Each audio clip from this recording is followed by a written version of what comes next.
పరిశుద్ధ గ్రంథము నుండి కీర్తనల గ్రంథం 84వ కీర్తన 84వ కీర్తన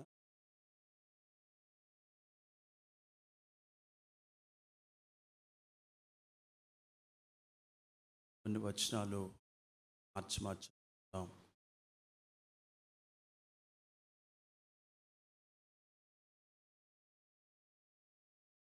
సైన్యములకు అధిపతి యెహోవా, నీ నివాసములు ఎంత రమ్యములు.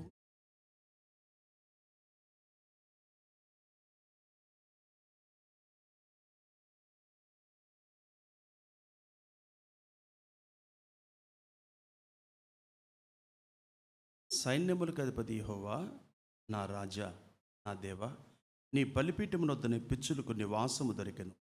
పిల్లల పెట్టెటకు వానుకోవెలకు గూటి స్థలము దొరికెను.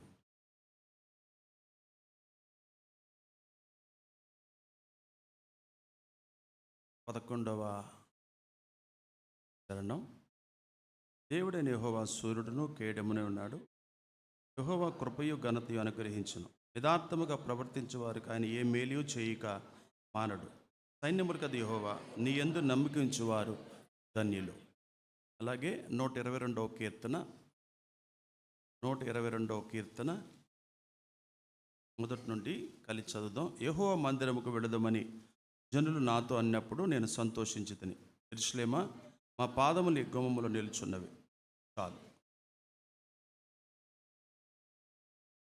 ఈ ఆరాధన తలంపులు, ఈ కీర్తనలో ఉన్నటువంటి కొన్ని వచనాలు మనం గమనించినట్లయితే ఆరాధన తలంపులు ఏమిటి అని మనం గమనించినట్లయితే ఆరాధన తలంపుల్లో గొప్ప తలంపులు మనం ఇక్కడ ఉండగలగటమే. ఇక్కడ ఉండగలిగినందుకు మనం ధన్యులము. అంతేకాకుండా 122వ కీర్తన నేను చెప్పిన ఆరాధించే తలంపు. దేవుని యొక్క పిల్లలమైన మనము ఇక్కడ ఉండగలిగాము అంటే ఎవరు మనల్ని బలవంతం చేయలేదని అర్థం. ఎవరు మనల్ని ఇక్కడికి బలవంతంగా తీసుకురాలేదని అర్థాన్ని మనం జ్ఞాపకం చేసుకోవాలి. మరి బలవంతంగా చేయకుండానే మనం దేవుని సన్నిధికి వచ్చినటువంటి దేవుడి పిల్లలమైన మనము ఎలా రావాలో 100వ కీర్తనలో 2వ వచనంలో చెప్పాడు. కృతజ్ఞతాస్తుతులు చెల్లించుచు ఆయన గుమ్మములోనికి, అంటే ఆయన మందిరములోనికి మీరేం చేయాలి? ఎంటర్ అవ్వాలి. అది ఆ తలంపు. ఏ తలంపు? కృతజ్ఞతా తలంపు. కృతజ్ఞతా తలంపుతో ఆయన మందిరములోనికి మనము అడుగు పెడుతున్నాం.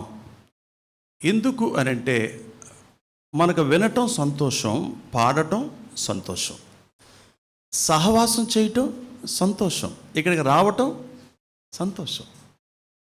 ఎందుకు అంటే దేవుని ప్రసన్నతను అనుభవించడానికి, దేవుని యొక్క మాటలు మనము వినడానికి. అందుకే అక్కడ ఇందాక మనం 84వ కీర్తన చదువుకున్నాం. మొదటి వచనం మళ్ళీ చదువుదామా? కొర్రాహు సత్తతి వారు రాసినటువంటి కీర్తన భాగం 84వ కీర్తన. సైన్యములకు అధిపతియగు యెహోవా, నీ నివాసములు ఎంత రమ్యములు,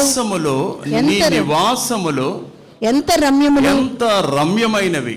యెహోవా మందిర ఆవరణములు చూడాలని నా ప్రాణము ఎంతో ఆశపడుచున్నది. పరిస్థితి ఏంటంటే మందిరం లోపలికి పర్మిషన్ లేదు. మందిరం లోపలికి ఎవరు పడతాడు వెళ్ళకూడదు. మందిరానికి ఆవరణం ఉంది. ఆవరణం బయట వెళ్ళటమే వాళ్ళకి అదృష్టం, ధన్యులు. మందిర ఆవరణమే చూడాలని వాళ్ళు అంత ఆశపడినప్పుడు మందిరం లోపలికి వచ్చిన మనము ఇంకెంత సంతోషించాలి. అది కేవలం యేసుక్రీస్తు ద్వారానే అది జరిగింది. అది యేసుక్రీస్తు ద్వారానే మందిరం లోపలికి మనం వచ్చాం. తెర చిరిగిపోయింది. ఆ సిలువలో ఆయన తన ప్రాణాన్ని ధారపోసాడు. ఆ తెర చిరిగిపోవడం ద్వారా ఆయనకి మనం దగ్గరయ్యాం. అందుకే మనం మందిర సంబంధులు అని మనం మాట్లాడుకుంటున్నాం. ఎందుకంటే ఆయన సేవించడానికి 100వ కీర్తనలో కూడా అదే చూసాం అనమాట. ఆయన సన్నిధికి ఎలా రావాలో ఆ క్రమాన్ని 100వ కీర్తనలో అక్కడ చెప్పబడింది. సంతోషంతో రండి, సంతోషంతో రండి. లోకంలో సంతోషం లేదు, ఇంట్లో కూడా సంతోషం లేదు. కానీ మందిరంలో ఏముంటుంది? సంతోషం ఉంటుంది. దేన్ని బట్టి సంతోషం అంటే సహవాసాన్ని బట్టి. దేన్ని బట్టి సంతోషం అంటే వాక్యాన్ని బట్టి, ఆరాధన తలంపులను బట్టి, లేఖనాలను బట్టి మనకు సంతోషం కలుగుతుంది. అలాగే 16వ కీర్తనలో 11వ వచనం కూడా చూడండి, అదొక తలంపు. 16వ కీర్తన 11వ వచనం. జీవ మార్గమును నీవు నాకు తెలియజేసేది. అది ఎలా బతకాలో మనకు నేర్పుతాడు. ఇక్కడ ఎలా నడుచుకోవాలో నేర్పిస్తున్నాడు. జీవ మార్గము నాకు తెలియజేయదువు, నీ సన్నిధిలో సంపూర్ణ సంతోషము కలదు, ఉంది, నీ కుడి చేతిలో అది సంగతి, నిత్యము సుఖము. అందుకు మనం కృతజ్ఞతాపూర్వకముగా ఆయన గుమ్మములోనికి మనం ప్రవేశిస్తున్నాం. ఆయన సన్నిధిలోకి రావడం సంతోషం. ఎవరికి అప్పులు లేవు చెప్పండి? ఏమా స్త్రీలు చెప్పండి, ఎన్ని డ్వాక్రాలు కడుతున్నారు? భర్తకు తెలియకుండా మీరు ఎన్ని అప్పులు చేస్తుంటారు? నిజమా కాదా?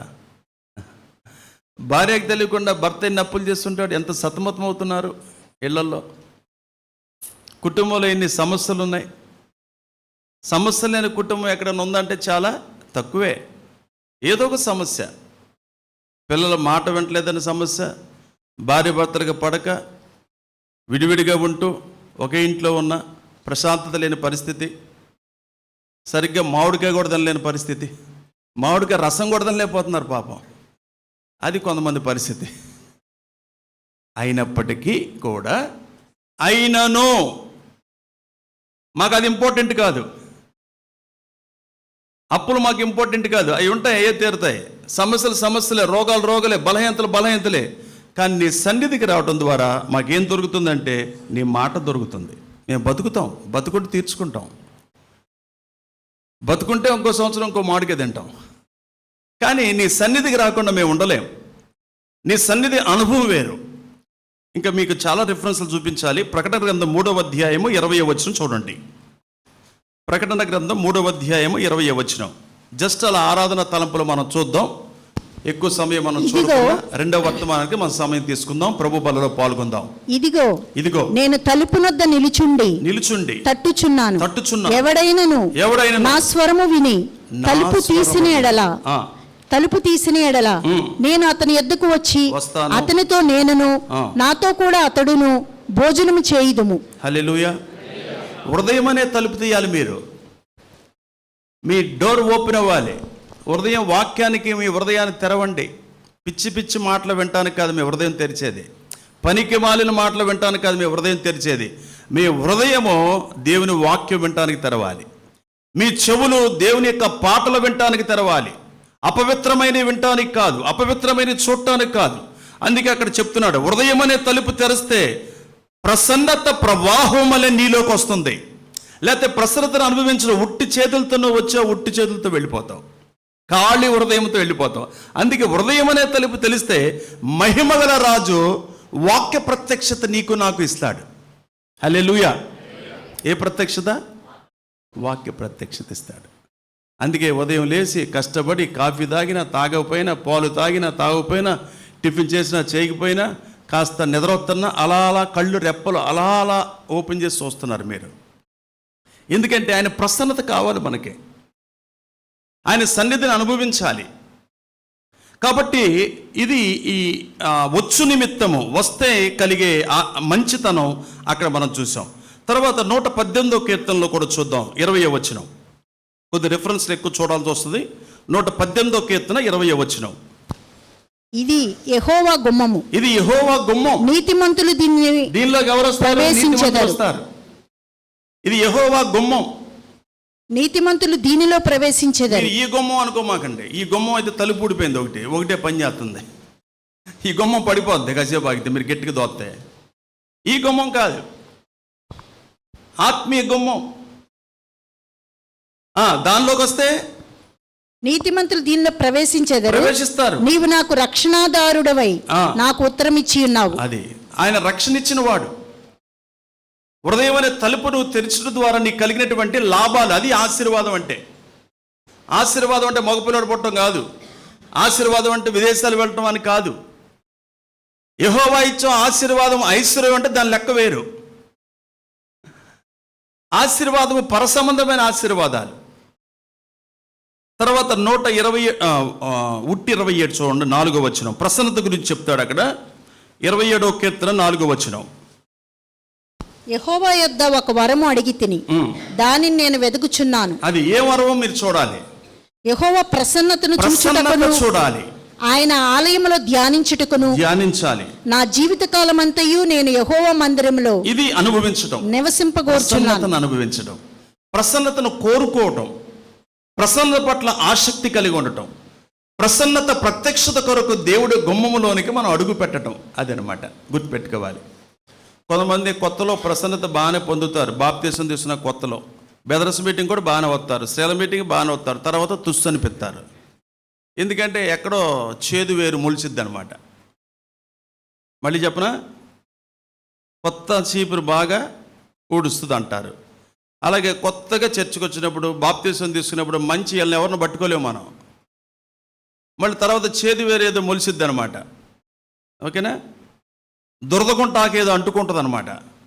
ఇక సన్నిధిలో కనపడరు, ఇక రారు అనమాట. వీళ్ళు సరి చేసుకొని రావాలి, దిద్దుకొని రావాలి, పశ్చాత్తాపడి రావాలి. పాపాలు కడుక్కొని రాకపోతే చస్తావు, నీ ఆత్మీయ జీవితం నాశనం అయిపోద్ది అనమాట. అది ఎండిపోతావు వాక్యంలో. ఎవడు నిన్ను పట్టించుకోడు, పట్టించుకున్న నాదుడు కూడా ఉండడు అనమాట. అది గుర్తుపెట్టుకోవాలి. తర్వాత కీర్తన చూసినట్టే 92వ కీర్తన 13వ వచనం. నాటబడిన అనుభవం గురించి మాట్లాడుతుండే ఆ తలంపు చూడండి.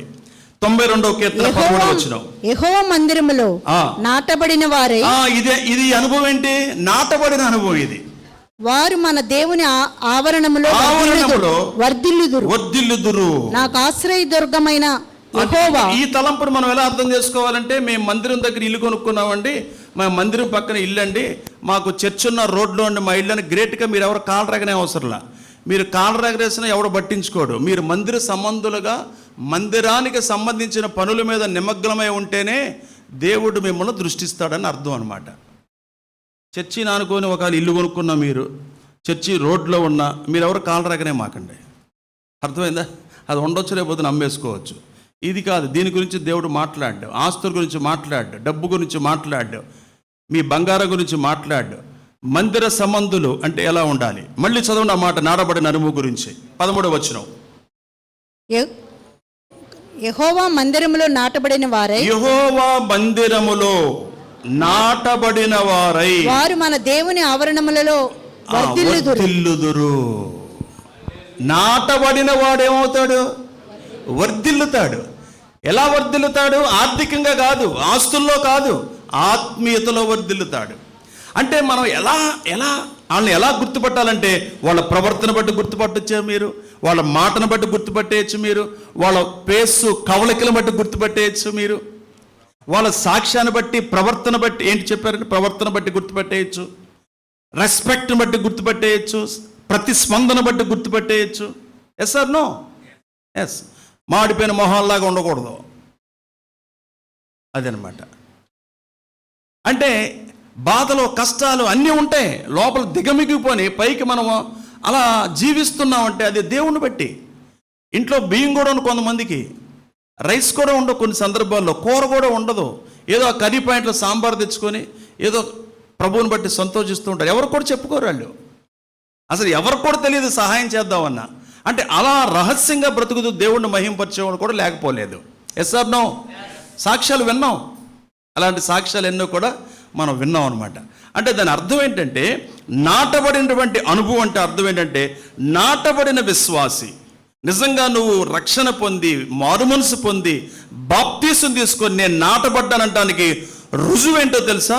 Reflection is more important. అంటే నువ్వు ప్రజలకు కనపడతావు, సమాజంలో కనపడతావు, ఎక్కడ చూసినా నీ స్పందన డిఫరెంట్గా ఉంటుంది అనమాట. ఏం చెప్పుకోరు, ఆ బాధలన్నీ కష్టాలన్నీ దేవుడికి చెప్పుకుంటావు, ఎవరికి కూడా చెప్పుకోవు, అంత సీక్రెట్గా ఉంచుకుంటావు. కానీ దేవుడిని ఎక్కడ మాత్రం అవమానపరచడానికి నువ్వు ఇష్టపడవు, ఎందుకంటే నువ్వు అలా నాటబడిపోయావు అనమాట. ఇంకా చాలా రెఫరెన్స్లు, అద్భుతమైన రెఫరెన్స్లు మీకు చూపించాలనుకుంటున్నాను. కీర్తన గ్రంథం 4వ కీర్తన 2వ వచనం. కీర్తన గ్రంథము 4వ కీర్తన 2వ వచనం. నరులారా ఆ. ఎంతకాలము నా గౌరవమును మనుషులారా, మనుషులు, మన ఒక సేవకుడు చెప్తున్నాడు ఒక సేవకుల మీటింగ్లో, అసలు మనుషులు ఎవ్వరు మంచోళ్ళు కాదు అంటున్నాడు. ఇంకో ఆయన చెప్పాడు, ఈయన చెబుతున్నాడు. అసలు మనుషులు ఎవ్వరు అసలు మంచోళ్ళు కాదు, దేవుడే మనల్ని కాస్త మంచోళ్ళుగా చేశాడు.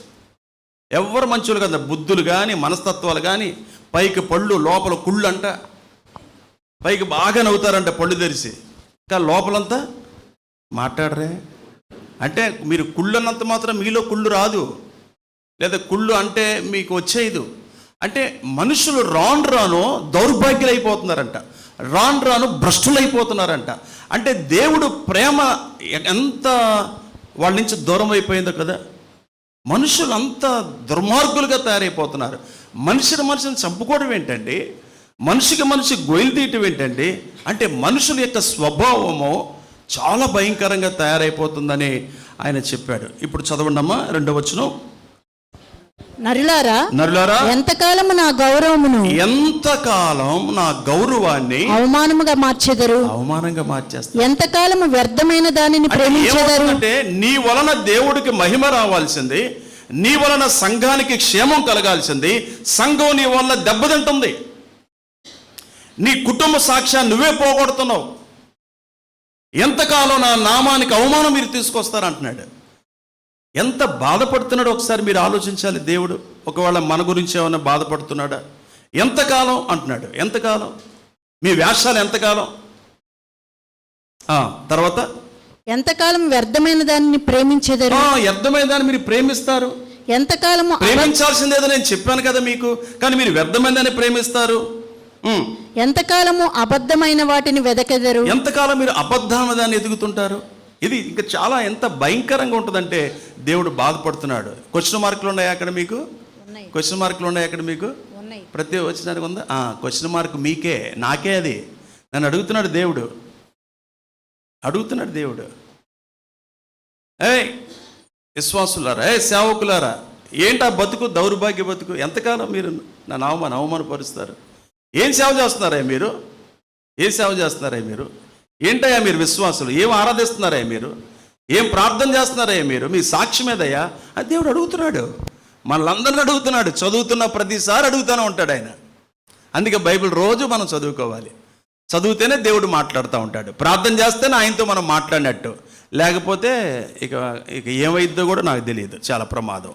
ఓకే, నెక్స్ట్ చూసినట్లయితే ఈ ఆరాధన తలంపుల్లో గొప్ప తలంపు మీకు చెప్పాను. ఇక్కడ ఉండగలిగినందుకు మనము ధన్యులము. అంటే మందిరములో ఉండగలిగినందుకు మనము ధన్యులము. అబ్బా, చాలామంది చాలా సంతోషపడతారు. అబ్బా, మేము ప్రతి ఆదివారం చర్చికి వచ్చేస్తున్నాం, ప్రతి ఆదివారం చర్చిలో కనపడుతున్నాం, మేము గ్రేట్ అని చాలా సంఘాల్లో, మన సంఘం అనే కాదు చాలా సంఘాల్లో అలాగే అంటారు. ఒక్కొక్క సంఘంలో అయితే భయంకరం అన్నమాట. అయ్యగారులు ఆఖరిలో వస్తారు ఆశీర్వాదం తీసుకునేప్పుడు. అయ్యగారులు ఆఖరిలో వస్తాడు ఆశీర్వాదం తీసుకున్నప్పుడు. ఓకే, లేట్గా వస్తాడు, మళ్ళీ ఆశీర్వాదం తీసుకొని వెళ్ళిపోతారు. ఏంట్రా బాబు అంటే, లేట్గా వచ్చాయి కాబట్టి కనీసం ముందన్న వెళ్ళాలిగా అంటున్నాడంట. ఏం బతుకు ఈ బతుకు? ఏం బతుకండి ఈ పాడు బతుకు? ఒక క్రమం ఉండాలి. మనం క్రమం లేకపోతే అక్రమాల్లో బతుకుతున్నట్లు అర్థం అనమాట. ఏదో ఇన్ కేస్ కొన్నిసార్లు ఒంట్లో పోకోకో, లేదా కొన్ని సందర్భాల్లో లేటుగా లేకటమో, లేదా నైట్ డ్యూటీ చేసో, లేదా ఏదైనా అది దేవుడికి తెలుసు, మీకు తెలుసు. కాబట్టి ఒక సిస్టమ్ మనకు ఉండాలి, ఒక క్రమం, ఆ తృష్ణ మనకు ఉండాలి. అద్భుతమైనటువంటి వాక్య భాగం మీకు చూపించాలనుకుంటున్నాను. మీకు తెలుసోది పాత నిబంధన పాఠ్య భాగంలో ఉండి సమూయేలు మొదటి గ్రంథం 17వ అధ్యాయము, సమూయేలు మొదటి గ్రంథము 17వ అధ్యాయము 34వ వచనం చదవండి.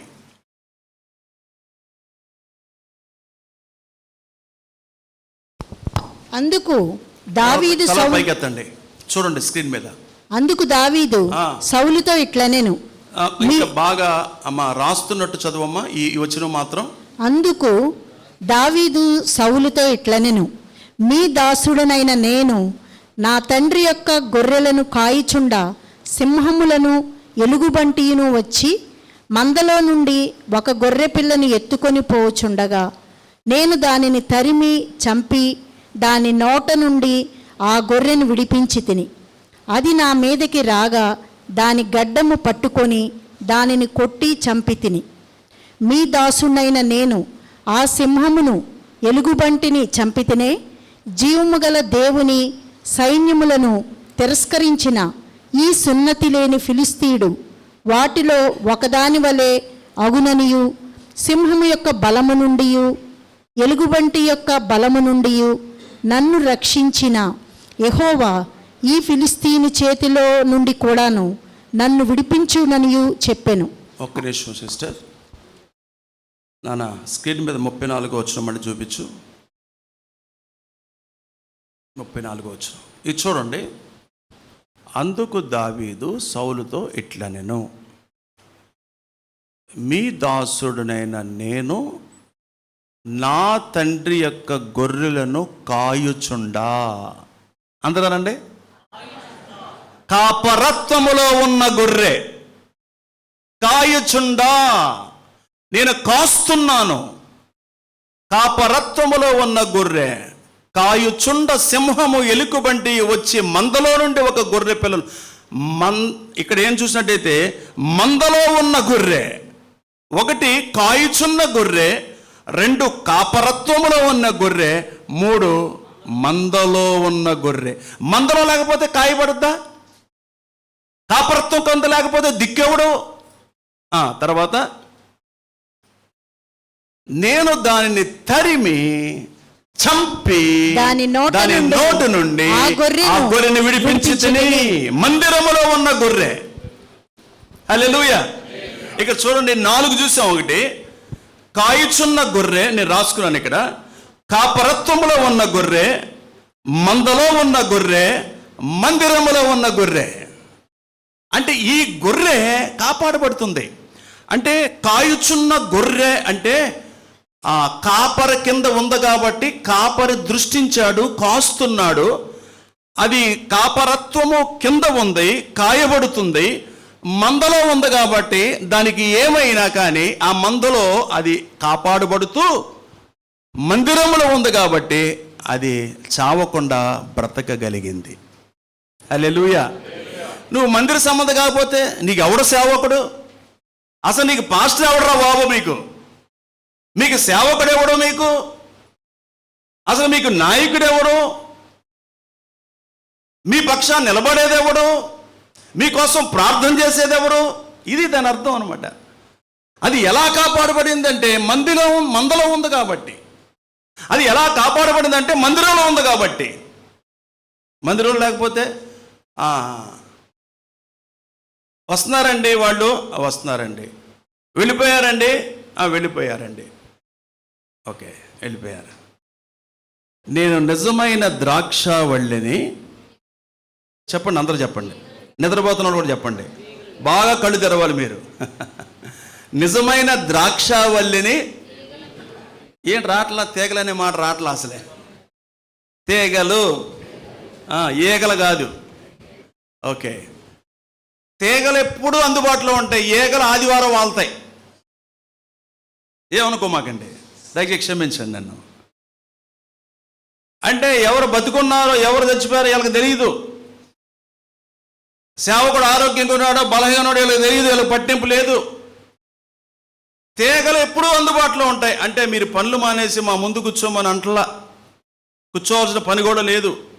మళ్ళీ మీకు టీయో కాఫీ వాళ్ళు భోజనం పెట్టాలి. మీ పని మీకు ఉంటుంది, మీ వ్యాపారం మీకు ఉంటుంది, మీ చదువులు మీకు ఉంటాయి. అంటే చూడండి అలా ఎలా చెప్పాడు. నిజమైన ద్రాక్షావల్లిని నేను, తీగలు మీరు. తీగలు నాతో ఉంటాయి అని అర్థం అనమాట. తీగలు నాకు అందుబాటులో ఉంటాయి. ఈగ వాలిద్ది పోతుంది, అలా వాలిద్ది అలా పోద్ది. ఈగను పట్టుకోగలమా? కొన్నిసార్లు గిర్ర అంటే తిరిగిద్ది, చెవులు కాడు సౌండ్ చేసిద్ది అనమాట. గిర్ర సౌండ్ చేద్ది, దాన్ని చికాకిచ్చుకుంటారు. కొంతమందికి ఎలర్జీ అనమాట. అంటే అర్థమవుతుందా మీకు?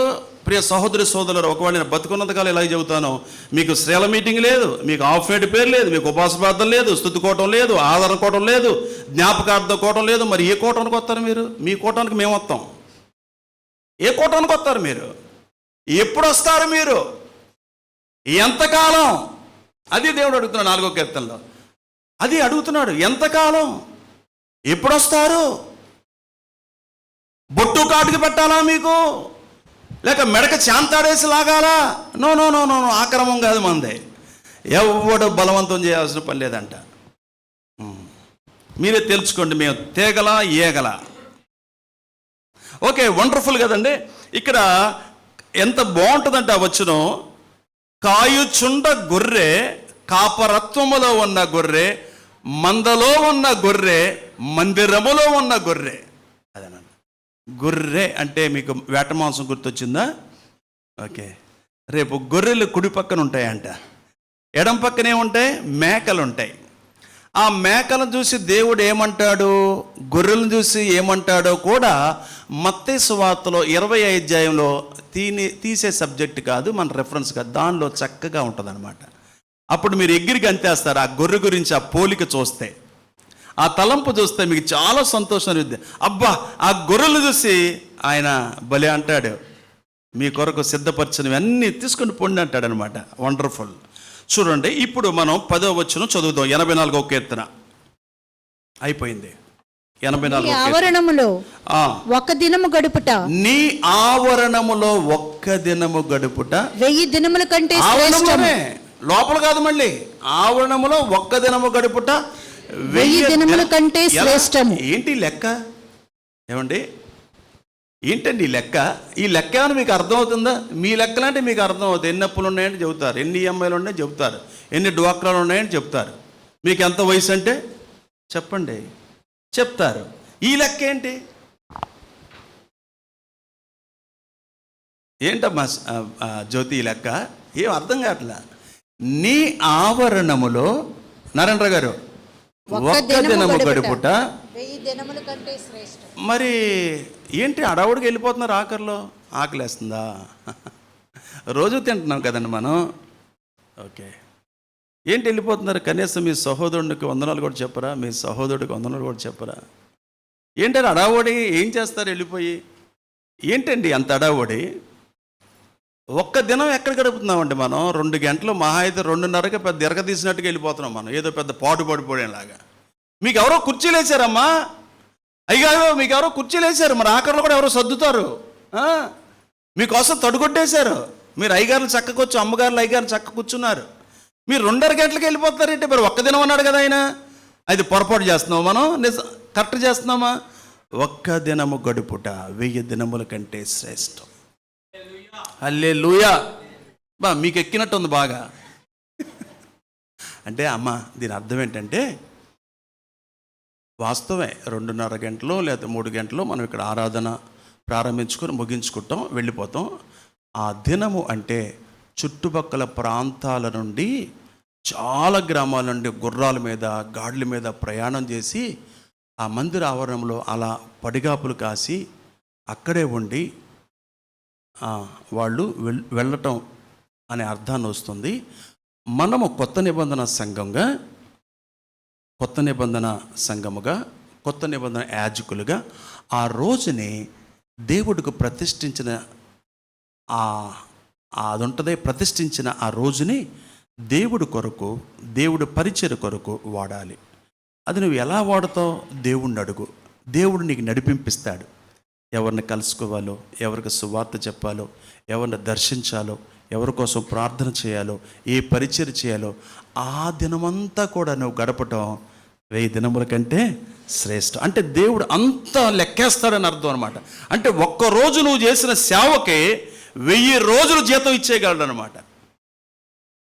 హల్లెలూయా. అందుకే మనం ముగించుకుంటున్నాము. కోరహు సంతతి వారు ద్వారపాలకులుగా, ఆలయ ద్వారపాలకులుగా ఉన్నారు. మీకు తెలుసు కదండి అమ్మ, మీకు తెలుసు కదా. వాళ్ళు ఎక్కడుండేవాళ్ళు? సేవ చేయడానికి ఎక్కడుండేవాళ్ళు? మొదటి దినవృత్తాంతాల గ్రంథం చూడండి, 9వ అధ్యాయం చదవండి, 19వ వచనం, 9-19. కోరహు సంతతి వారు, మొదటి దినవృత్తాంతముల గ్రంథము 9వ అధ్యాయం 19వ వచనం చూడండి. కోరహు కుమారుడగు ఎబ్యాసాపునకు పుట్టిన కోరే కుమారుడైన షల్లూమును, వాని పితరుని ఇంటివారును, వాని సహోదరులకు కోరాహీయులను సేవా సంబంధమైన